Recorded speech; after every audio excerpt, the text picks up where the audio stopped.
쉽지 않겠습니다. 네, 이번에는 저희 두 번째 그 보기에도 있었는데 공부를 어떻게 해야 되는지 모르겠다. 사실 저희도 막상 무슨 시험 보라고 그러면 어떻게 준비해야 될지 잘 모르는 경우가 있는데 공부 방법에 대한 질문도 올라와 있어서요. 윤진짱님께서 보내주신 질문인데 한번 좀 읽어주시겠어요? 네. 아직도 공부 방법을 몰라요. 중학교 1학년 아들이에요. 공부하는 걸 보면 아직도 공부하는 방법을 잘 모르는 것 같아요. 아유. 저도 어떻게 가르쳐줘야 할지 모르겠어요. 도와주세요 하셨습니다. 와, 오늘 공부 얘기 나오니까 중학생 자녀를 두신 어머님들 질문이 굉장히 많이 올라오고 있는데 이제 이미 발등에 이제 불 떨어진 그런 상태인 거잖아요. 중학교 1학년인데 공부 방법 모른다는 건 결국 지금 말씀하셨다시피 초등학교 때 습관을 못 잡아준 거죠. 그렇죠. 시키는 대로만 공부하는 아이들이 이런 현상을 전 되게 많이 보여요. 어떡해요. 그러니까 고민할 필요 없이 엄마가 하라는 거 하고 학원생이 하라는 거 했을 때만 그렇거든요. 네. 근데 공부하는 방법을 모른다라고 하는 그 아이들은 생각해 본 적이 없는 경우가 많아서 그렇습니다. 그러니까 겁내지 마시고요. 왜냐하면 네. 이 공부하는 능력, 사고력이라는 건 꼭 이렇게 IQ처럼 타고나는 거 아니거든요. 네. 몸의 근육처럼 쓰면 또 많이 생깁니다. 그러니까 아이들하고 어떤 식으로 계획을 세우면 좋을까? 이 과목은 뭐뭘 하면 되는 거 같니? 네네. 이런 식으로 같이 얘기를 많이 해보시면 그 대화를 통해서 아이가 자기의 공부하는 방법들을 찾아갈 수 있고요. 하지 말아야 될 거 하나 있어요. 뭐요? 제발 옆집 형이나 누나가 공부한 방법, 어디 공신들이 공부한 방법, 이거 그냥 앞에 들이밀지 마세요. 그래요. 예. 우리 애는 다르니까. 예, 우리 애는 그렇죠. 우리의 나름의 방법이 또 있는 거니까. 아니 그러면은 그 학년별로 네. 이렇게 공부 습관을 들이는 방법도 또 다 다른 건가요? 그렇죠. 저학년 때는 일정한 시간 책상에 앞에 앉아서 꼭 필요한 게 이제 국어 네. 하고 수학 연산은 어느 정도는 조금씩은 해줘야 돼요. 근데 연산을 내가 조금씩 하는 강조하는 이유가 아이들이 연산을 너무 많이 하는 거를 목표로 하거든요. 연산은 정확하고 빠르게 풀면 되지 많이 할 필요는 없어요. 맞아요. 막 200문제, 300문제 안 네, 해도 소용없잖아요. 여러 장을 풀어서 엄마를 기쁘게 만드는 것보다는 응. 짧은 시간에 정확하고 빠르게 하는 것만으로도 얘 연산력은 충분히 좋아지고 그 기억 머리도 좋아지거든요. 이제 고학년이 되면 그때부터는 막연한 공부가 아니고 이제 중학교도 네. 가야 되기 때문에 네. 저는 국영수라는 걸 항상 강조하는데요. 제가 여러 과목을 공부하지 말고 국영수를 하라는 이유는 국영수만 제대로 하기도 사실은 쉽지가 않아요. 맞아요. 그런데 엄마의 욕심이 정말 많은 걸 시킵니다. 근데 그게 대학 가서 할 것도 좀 남겨놨으면 좋겠어요. 인생에 그래요, 공부할 맞아요. 거를 네. 애 시간 많다고 4, 5, 6학년 때 다 시키고 싶은 거예요. 그래서 대학 가서 할 것도 좀 남겨놨으면 좋겠고. 그래 검도 그런 거? 그래요. 아니, 뭘, 피아노 뭐 또- 대학생 돼서도 손 그래, 돌아가잖아요. 맞아. 우리 뭐 손이 곱나? 네, 이거 안 되는 그리고 것도 이제 아닌데. 머리가 좀 좋은 아이하고 안 좋은 아이가 차이가 있는데요. 아주 구체적으로 보면 국어가 일은 꼭 들어가야 될 것 같아요. 왜냐하면 입시에서 국어가 차지하는 비중이 굉장히 크고 우리말이기 때문에 어머니가 등한히 생각하는 경우가 많거든요. 네. 국어라는 게 뭐 교과서 공부도 괜찮고 책 읽기도 괜찮고 여러 가지 방식으로 이 아이의 언어 자극이 들어가는 거는 꼭 일은 들어갔으면 좋겠는데 네. 좀 머리가 안 좋은 아이들은 수학을 어려워해요. 네. 그럼 엄마가 어떻게 시키냐면 수학을 더 많이 시키거든요. 네. 수학을 더 많이 시키는데 그냥 연산 문제집을 더 많이 풀게 하죠. 크게 네. 하셨어요. 네. 수학학원에 뭐 과외 연산까지 너무 많이 시키는데 네. 그러면 수학이 더 싫어져요. 그러니까. 근데 어차피 국영수 비중은 중요하기 때문에 네. 영어는 그나마 머리를 덜 타요. 습관으로 바뀔 수 있기 때문에. 네, 네, 네. 그래서 우리 아이가 머리가 덜 좋다 그러면 나이가 들면 수학을 할 수 있는 체력이 생깁니다. 그래서 영어를 좀 많이 하고요. 몇 대 몇 대 몇. 오늘 네. 정확하게 알고 가야 돼. 국영수 이렇게 국수형 이렇게. 그러니까 머리가 좀 평범한 아이는 2대 4대 4. 뭐가 어떻게? 국어 2, 영어 4, 영어 수학 4, 4. 수학 4. 네. 아, 그러니까 머리가 좀 좋은 아이는 국어 1, 영어 4, 수학 5. 그러니까 수학을 좀 더 수학을 좀 더 집어넣어서 많이 해야 되는 거예요. 그러니까 뭐 국어하고 영어 비중은 그렇게 중요하지 않고 네. 국어는 들어가기만 하면 되고요. 수학을 더 넣을까 적게 넣을까인데 네. 대부분의 어머니들이 얘가 수학을 못하면 수학을 더 시키려고 그러는데 수학을 못하면 영어를 시키세요. 머리를 그래서 나중에 좀 쉬게 해줘야 수학을 된다. 할 수 있는 시간을 확보해야 됩니다. 아니 지금 네. 저도 이제 제 친구 중에 저보다 먼저 결혼해서 이제 일찍 애를 낳은 네. 친구들 있잖아요. 그래서 제가 이제 저희 지훈이가 이제 중학교로 올라간다니까 야 6학년 겨울방학이 진짜 중요해. 중요하죠. 이때 너 잡지 않으면 이때 제대로 얘를 갖다가 이렇게 뭘 만들어 놓지 않으면 또 중학교 가서 얘 이거 아니면 이거야. 이거 아니면 이거야. 막 이러는 거야. 그래서 뭐 어떻게 해야 돼? 그래서 아이고, 지금 불안해라. 중학교 올라가기 이전에 이제 돌아오는 6학년. 이 겨울방학 저는 어떻게? 또 마음 같아서 야 마지막 초등학교 겨울방학인데 놀아 놀아라. 여행 가자. 막 이랬는데 또 지휘에서 보면은 또 그게 아니라고 그러니까 맞아요. 뭘 준비 길다면 길고 사실 짧다면 예. 굉장히 짧은 시간이잖아요. 과거보다는 사실은 부담은 많이 줄었어요. 옛날에 과거에는 첫 중간고사, 첫 기말고사가 있어가지고 충격을 빨리 받았는데 네. 이제 자유학기이기 때문에 아, 맞다. 진짜. 네. 보통 1학기 기말고사만 치는 학교가 많고 어떤 학교는 2학기에 치는 경우도 있어서 네. 과거보다는 충격이 줄었는데 초등학교 때보다 학습량이 굉장히 늘어나는 건 확실하기 때문에 모두에게 공통되진 않고요. 내가 갈 중학교의 수준을 좀 파악할 필요가 있어요. 아, 네. 내가 갈 중학교가 교과서만 보면 시험을 풀 수 있는 학교인지 아니면 참고서에 어려운 문제까지 풀어야 풀 수 있는 학교인지 네. 영어 지문만 외우면 다 맞을 수 있는지 어느 정도 파악을 하고 그다음에 교재량이 얼마나 많은지도 두꺼운지도 한번 사보고 그래서 요 정도까지 해야 되겠구나를 판단하고 가는 건 의미가 있을 것 같아요. 아, 네. 이게 좀 기억해 둬야 될 부분인 것 같아요. 내 아이가 진학하게 될 학교에 대한 그 수준을 좀 알고 가는 거. 아, 일단은 지금 뭐 중학교 얘기도 하셨지만 예비 고등학생도 마찬가지고 이제 학년이 바뀌는 아이들한테는 어머님들이 가장 먼저 생각하게 되는 게 겨울방학 동안에 학원 보내야지 이런 생각 많이 하실 것 같은데 이게 결국은 학원 공부라는 거는 선행학습하고 연결되는 부분이잖아요. 정말 이 두 가지가 어떠한 관계가 있는지 저희가 또 영상을 준비해봤는데 함께 보시겠습니다.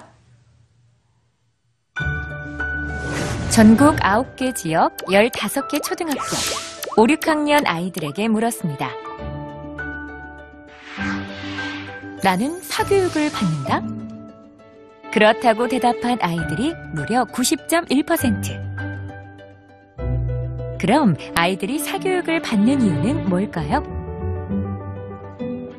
뭐 수학을 중학교 거를 배운다든지 뭐 영어는 뭐 중등과정, 고등과정 이렇게 배운다든지 가장 큰 이유는 바로 선행학습.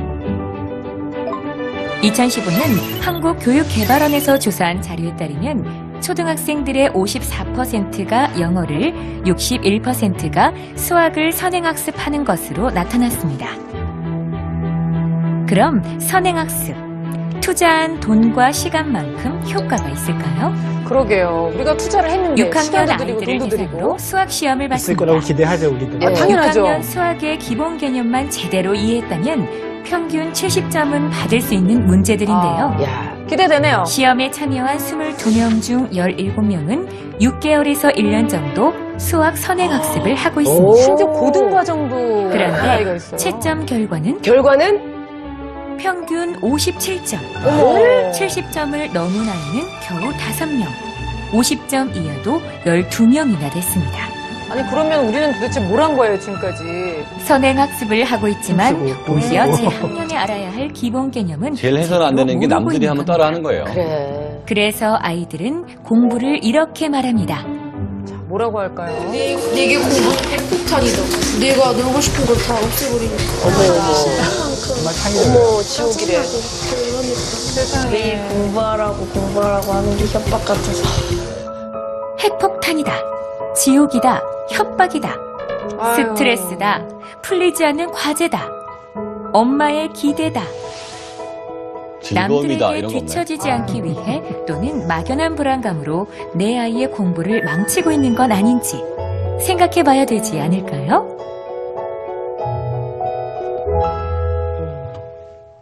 화면 보면서 너무 마음이 아프네요. 그러게요. 저 다큐멘터리 제목이 공부 못해서 죄송합니다네요. 위에 지금 어머, 상단에 보니까. 세상에. 못해도 되는데. 그러니까. 못해도 되는데 우리가 이렇게 얘기해놓고 애 앞에서는 이렇게 얘기 못한다는 게 이제 아니 우리의 근데 문제인 거죠. 학원 보내놓고서 지금 시험 봤더니 57점밖에 안 나오고. 엄마들은 다 우리 애는 70점 이상 맞았을 거야. 다 이런 생각하고 계실 텐데. 그러니까 이게 아이의 아유. 기대도 우르르 무너지고 엄마의 기대도 우르르 무너지는 게 결국은 내가 이만큼 시켰으니까 선행학습 효과 볼 거야. 그런데 그게 효과가 별로 없다는 거네요, 선생님. 사실 한 5% 아이들은 현재 과정이 너무 쉬운 아이들이 있어요. 네. 그런 아이들은 쉬운 것만 계속 반복하면 학습 의욕이 떨어지거든요. 그런 아이들한테는 효과가 있죠. 근데 5%가 가니까 나도 그 5%가 아닌데 나는 지금 것도 쉽지가 않은데 얘네들이 따라하는 거죠. 그러니까 지금 것도 어려운데 앞에 건 얼마나 어렵겠어요. 그렇죠. 근데 계속 가야 되는 거고 힘들게 가다 보니까 학습 의욕이 더 떨어지기 때문에 아주 소수의 아이들한테만 선행학습은 효과가 있고 대부분의 아이들한테는 효과가 거의 없다는 거죠. 5%래잖아요. 그러니까요. 우리 포기합시다. 5%에 들어가는지를 일단 좀 알아야 되겠네요. 그렇죠. 예, 그리고 학원을 보낸다라는 게 우리 부모가 좀 보험 들듯이 보내는 것 같아요. 일단 가면 보내놔야 하겠지. 내가 좀 마음이 편안하니까. 예, 근데 제가 이렇게 상담을 하거나 뭐 여러 가지 경우를 보면 그렇지 않은 경우가 더 많거든요. 그러니까 아이가 공부하는 습관이나 공부하는 능력이 생긴 다음에 그 다음에 학원을 보내야 네. 사실 본전도 찾는 겁니다. 그렇네요. 그러니까 우리가 보면 내 눈앞에 없으면 뭔가 할 것 같거든요. 근데 내 눈앞에서도 안 하는 애가 남의 눈앞에서 하겠어요? 솔직히 냉정하게 얘기해가지고. 근데 그분들은 전문가니까 시킬 것 같거든. 그렇죠. 그러니까 왠지 나의 책임을 딴 사람한테 이렇게 넘기는 뭐 이런 그렇죠. 것도 좀 없잖아 있는 것 같은데요. 자, 학원에 대한 질문도 Q&A에 올라와서 저희가 좀 잠깐 보고 갈게요. 별님 달님님께서 올려주셨는데요. 잠깐 보여주세요. 학원 계속 보내야 될까요? 초등학교 6학년이에요. 영어, 수학 학원 다니는데 겨우겨우 숙제만 해가는 정도예요. 단어 시험 보면 거의 꼴찌고요. 아이고. 제가 보기에는 친한 친구랑 놀기 위해 가는 것 같은데 안 보내려니 불안하고 계속 보내야 될까요? 아, 이게 진짜 별님 달님님 고민만이 아니라요. 학원을 어쩔 수 없이 보내는 엄마들 사이에서는 친구 때문에 그래. 난 가야 되겠다 이러는 애를 그냥 못 가게 할 수도 없는 거거든요. 진짜 어떻게 해야 되나요, 선생님?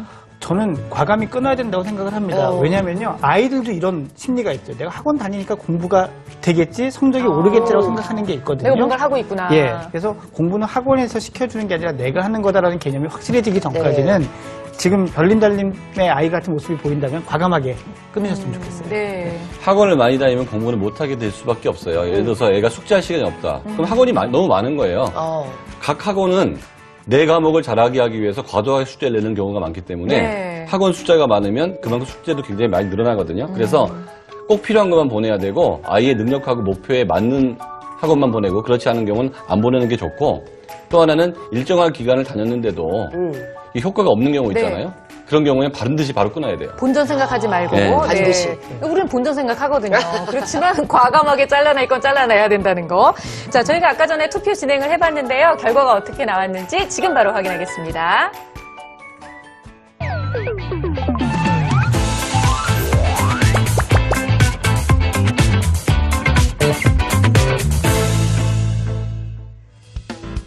네, 결과를 보니까요. 왜 해야 되는지 모르겠다. 뭐 여러 가지가 있었지만 어떻게 해야 되는지 모르겠다. 방법에 대한 얘기와 그래요. 집중 시간이 너무 짧아서 고민이다. 이런 얘기를 많이 올려주셨는데요. 집중 시간과 관련해서는 저희가 뭐 학년별로 굉장히 다릅니다라고 얘기를 하는데 엄마의 기대와 아이가 실제로 집중할 수 있는 시간과는 굉장히 많이 차이가 있는 것 같아요. 예. 일단 이 투표 결과에서 보면 집중 시간이 짧은 거에는 많은 아이들이 하다 어려우니까 재미없어져서 그런 것도 있다고 그렇죠. 생각을 이제 합니다. 배배 꼬게 되는 시기가 오는 거죠. 그렇죠. 일반적으로 아이들이 초등학교 1, 2학년들은 한 15분에서 20분 집중할 수 있어요. 짧다. 예. 한 60분 집중하는 건 6학년 돼야 가능합니다. 아, 그리고 안 되던데 그것도. 이게 3, 4, 5학년은 개인차가 너무 커요. 네. 예, 그러니까 부모님들이 초등학교 6학년 될 때까지는 1시간 공부하는 것에 대해서도 좀 이 인내를 가지고 기다려 주셨으면 좋겠고요. 저학년일 때는 이를테면 1학년이잖아요. 네. 걔는 15분 공부하면 15분 놀아야 돼요. 네. 예, 그렇게 1대1 비율로 생각하시면은 적정하다라고 저는 생각합니다. 네네. 그러면 이제 아이들한테 어떻게든 공부를 좀 이렇게 오래 앉아 있는 거를 가르치긴 가르쳐야 되는데 부담 없이 할 수 있는 방법, 그러니까 아이한테 좀 이렇게 해봐 하고 좀 가르칠 수 있는 방법도 있나요? 공부가 말이에요. 네. 재밌지만은 않은 게 힘들지도 않지만 절대로 쉽지도 않아요. 저는 그래서 공부는 천천히 등산 가는 정도. 약간 숨이 찬데 그렇다고 이게 아주 쉽지는 않은 거거든요. 그렇죠. 그래서 수준보다 조금 어려운 수준. 그러니까 I+1이라고 내가 I면 그보다 하나 정도 어려운 수준으로 공부를 일정 시간 하는 습관을 갖다 보면 조금씩 늘어나게 되고요. 그 다음에 이 늘어날 때마다 약간씩 힘들어요. 네. 그래서 아래서 깨어나는 기쁨을 힘들지만 기쁨을 조금씩 느끼다 보면 네네. 그게 공부의 동기나 매력이 될 수가 있기 때문에 무조건 공부를 재밌게 할 수 있는 방법 이런 건 없어요. 약간 다이어트랑 힘들어요. 똑같은 거예요. 그래? 네. 그냥 100g씩 빠지는 거 보면서 할 수 있어. 뭐 이렇게 생각하고 그냥 꾸준히 우리 주부님들 가는 그냥 거죠. 이해가 팍 왔을 아니 것 같아, 나도 안 다이어트. 되는데 뭐 애들한테 그걸 어떻게 요구를 할 수 있겠어요. 근데 갑자기 확 오르겠어요. 근데 이제 아까 어머님들께서 질문하셨던 거지 저희가 시간이 별로 없지만 왜 진짜 한 10분이면 다 할 수 있는 거를 얘만 혼자 1시간, 2시간 이렇게 늘려서 하는 애들 얘네들은 네. 어떻게 해야 되죠, 선생님? 우선은 첫째는 그보다 양을 더 확 줄여주셔야 돼요. 그래서 10분, 20분 내에 끝낼 수 있는 양까지 확 줄여주시고요. 양이 많은 걸 수도 있네요. 그러니까 얘한테 얘의 흥미와 얘의 네. 어떤 능력에 비해서 많은 거예요. 일단 무조건. 일단은 해결은 줄여라 이런 네네. 거고요. 그다음에 장기적으로 봤을 때는 그렇게 오래 걸리는 이유를 찾아야 돼요. 대개는 둘 중에 하나입니다. 하기가 싫거나 네. 너무 어렵거나. 그래서 이런 이유를 찾아서 그걸 좀 바꿔주려고 대화도 하고 시도를 하다 보면 점점 아이가 금방 할 수 있는 걸 오래 걸리는 일들은 줄여나갈 수 있죠. 오늘은요, 얘기하다 보니까 이 공부에 있어서만큼은 부모님과 아이들의 그 관점 차이가 좀 있는 것 같아요. 그러니까 하기 싫은 게 아니라 어려운 거고, 그리고 지금 말씀하셨다시피 아이가 공부를 집중을 못하는 거는 이게 뭔가가 얘한테 너무 버거울 수도 있다는 거. 그러니까 그 안에 속 얘기를 우리가 자꾸 물어보고 들어보고 생각해 보는 게 좀 필요하다는 생각이 듭니다. 오늘 김지선 씨 함께 하셨는데요. 네. 시간이 너무 빨리 지나버려가지고. 지금, 예, 네. 그래서. 중요한 지금 건 다 체크하신 거죠? 근데 막 정신이 없어가지고 네. 지금 이걸 다시 한번 다시 보기를 해가지고 봐서 그 다시 필기를 좀 해봐야 될 것 같아요. 그쵸. 그런데 오늘 정말 도움 많이 됐어요. 네. 공부가 얘가 영어나 하기 싫어가 아니라 어렵다는 어려워. 얘기구나. 그런 얘기를 이제선 이제 아이 눈높이에 맞춰서 네. 이해를 해야 될 것 같아요. 아까 뭐 이렇게 괜히 많은 거 시키지 마세요 할 때 검도 얘기하셨는데 오늘 검도 이제 그러면 끝나나요? 검도 안 시켜줘. 네, 오늘 정말 후딱 시간이 지나갔는데 아마 이게 우리가 다 궁금해했던 공부 얘기라서 정말 그런 것 같아요. 저희가 분명히 시간을 다시 내서 이 두 분을 다시 모시고 공부에 대한 이야기 또 다시 하도록 하겠습니다. 자, 오늘 나와주신 선생님도 감사드리고요. 김채수 선생님 고맙습니다. 감사합니다. 고맙습니다. 네, 저희 다음 주에는요, 뜨거운 형제들이라는 제목으로 준비를 해봤는데요. 정말 아이들 진짜 몇 안 되는 아이들을 키우면서도 이 아이들이 진짜 아주 잘 지내고 서로 끈끈한 형제를 가지면 좋겠는데 그렇지 않은 경우 많죠. 늘 항상 아웅다웅 싸우는 아이들 모습 보면서 얘네들을 어떻게 친하게 해주지라고 생각하시는 분들 많을 텐데 그런 고민 함께 나눠보는 시간 다음 주에 저희 준비하도록 하겠습니다. 자, 오늘도 행복한 하루 보내시고요. 저희는 다음 주 금요일 날 뵐게요. 고맙습니다. 고생하셨습니다. 수고하셨습니다. 아니 진짜 근데 다음에 공부할 때 또 나오세요. 그러니까. 아니 아이가 많으시니까 언제든지 또 나오셔도 될 것 같은데. 그렇죠? 진짜